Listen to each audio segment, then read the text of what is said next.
بسم الله الرحمن الرحيم، والصلاة والسلام على أشرف المرسلين. نتابع دائما درس الأعداد العقدية مع التمرين رقم 7. الهدف من هذه الحصة كيف نحسب مجموع قياسات الزاوية موجهة باستعمال الأعداد العقدية، أيضا كيف نحسب المسافة بين نقطتين، ونستنتج طبيعة مثلث بطبيعة الحال. وسنتطرق أيضا إلى الكتابة العقدية أو التمثيل العقدي لتحويل وبالضبط إذا التحكي. وفي التمارين المقبلة إن شاء الله سنتطرق إلى الكتابة العقدية أو التمثيل العقدي لباقي التحويلات، الإزاحة والدوران. إذا مع نص التمرين: حل في سي المعادلة من الدرجة الثانية زائد مربع ناقص 2 زائد 2. ثانيا نعتبر في المستوى العقدي النقاط أ ب سي التي ألحقوا على التوالي أ صغيرة ب صغيرة و سي صغيرة، حيث أ تساوي 1 ناقص إي، ب تساوي 1 زائد إي، و سي تنتمي لسي. ألف: بين أن أ ناقص سالب ب ناقص سي يساوي 2 إي، وحدد شكل المثلثين للعدد العقدي أ ناقص سالب ب ناقص سي.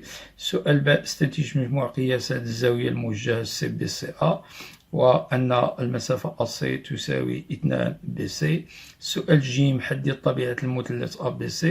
ثالثا: ليكن H تحاكي الذي مركزه C ونسبته 2. ألف: اكتب Z بريم بدالة Z، حيث HMZ تساوي M'. سؤال ب: أثبت أن HB يخالف النقطة A. ج: حدد D صغيرة لحق النقطة D صورة B بتحاكي H. مع الترجمة: Donc, nous poursuivons toujours la leçon des nombres complexes avec un autre exercice, exercice 7. Le but de cette séance, c'est de calculer bien sûr l'ensemble des mesures d'un angle orienté en utilisant les nombres complexes, ainsi que la distance entre deux points, et déterminer la nature d'un triangle, et aussi l'écriture complexe ou bien la représentation complexe d'une transformation. Dans cet exercice, on a attaqué une homothétie, bien sûr, et prochainement on va voir bien sûr l'écriture complexe d'une translation et d'une rotation. Donc avec le contenu de l'exercice numéro 7, résoudre dans C l'équation du deuxième degré z carré moins 2z plus 2 est égal à 0. On considère dans le plan complexe les points A, B, C d'affixes respectifs, bien sûr petit a, petit b, petit c, où petit a est égal à moins i, petit b est égal à plus i, c appartient à c. La petit a montre que a moins c sur b moins c est égal à 2i, et déterminer une forme trigonométrique du complexe a moins c sur b moins c. Petit b, on déduire l'ensemble des mesures de l'angle orienté CBCA et que la distance AC est égale de BC. Petit c, on déduire la nature du triangle ABC. Troisièmement, soit H l'homothétie de centre C de rapport 2. Petit a, écrire Z' en fonction de Z, sachant que, ou bien tel que HMZ égale M'Z'. Petit b, prouver que HB est différent de A. Et dernièrement, et la dernière question bien sûr, petit c, déterminer petit d l'affixe de grand D, l'image de B par l'homothétie H.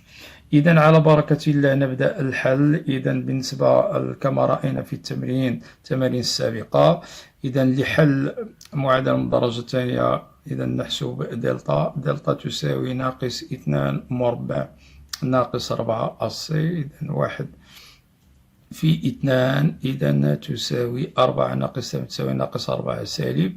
إذن للمعادلة حلين عقديين مترافقين.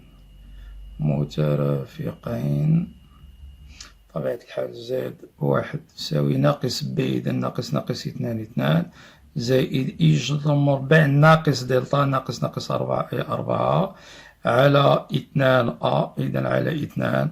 بطبيعة الحال بعد الاختزال باثنان نجد 1 زائد إي، ونستغل نتيجة عددين مترافقين. إذا الحل الآخر سيكون مرافق زائد 1، لا داعي لتضييع الوقت. زائد 1 أم بار، إذا تساوي 1 ناقص إي. إذا بالتالي مجموعة الحلول بطبيعة الحال لهذه المعادلة من الدرجة الثانية، إذا 1 ناقص إي و1 زائد إي.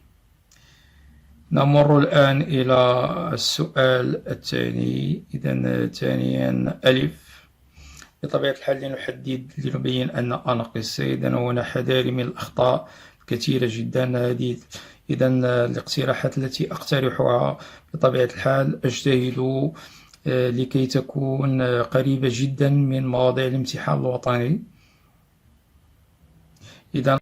إذا قمت لقد نسيت قيمة السي في التمرين. إذا والسي تساوي 3/5 3 زائد إي. إذا نضعها بين قوسين. إذا أعوض. إذا 3/5 3 زائد إي. بطبيعة الحال الكل مقسوم أيضا. إذا ب ناقص سي. إذا ب1 زائد إي ناقص 3/5 3 زائد إي. إذا أول ما أقوم به سأقوم بتوحيد المقام في البسط والمقام الكبير. إذا تعطينا 5/1 ناقص إي ناقص 3/3 زائد إي لكي نتخلص من الأعداد الكسرية، وبالتالي يصبح الحساب بسيطا.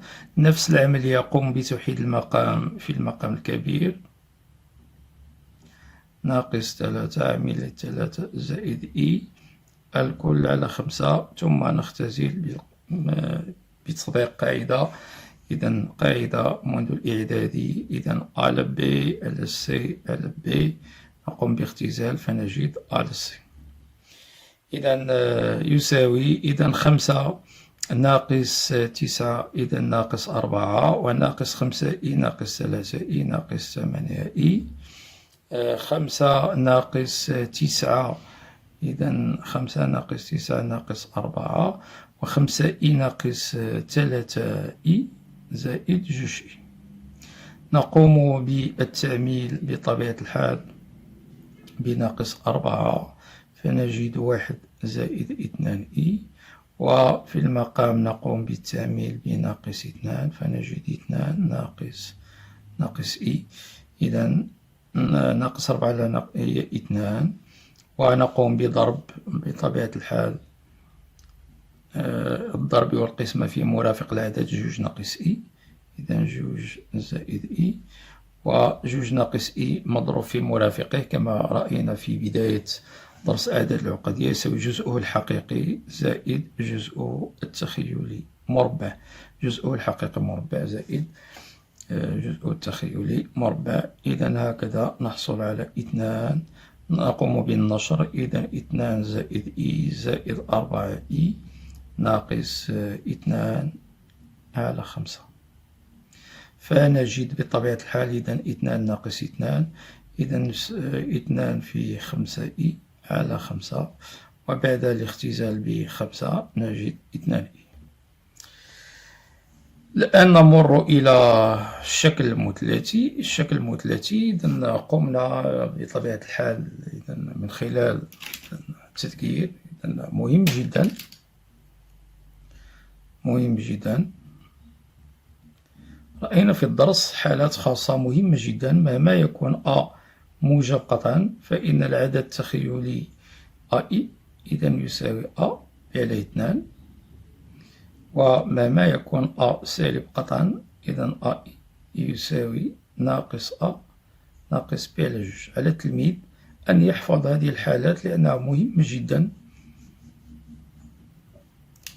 إذا نتواجد في هذه الحالة. إذا لدينا 2 إي. إذا تكتب على شكل أ إي حيث أ 2 موجب قطعا. إذا شكله المثلثي هو 2 ب على 2، ومنه إذا نستنتج أن العدد العقدي أ ناقص سي على ب ناقص سي. إذا بطبيعة الحال هذه الكتابة كتذكير. إذا فهي تعوض التعبير 2 كوس ب على 2 زائد إي سينوس ب على 2. إذا الشكل المثلثي للعدد أ ناقص سي 2 ب على 2. ننتقل الآن إلى السؤال بطبيعة الحال سؤال باء. هنا أيضا نحتاج إلى تذكير. إذا تذكير.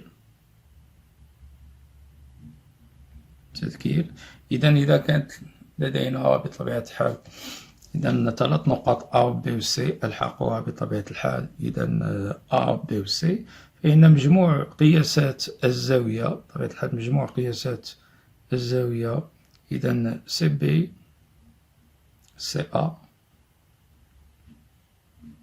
فهي توافق كما رأينا في الدرس الارغيومون.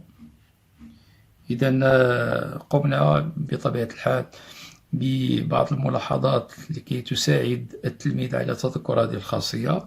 إذا هنا نقوم بلحق لافيكس نضعه في الأسفل لافيكس.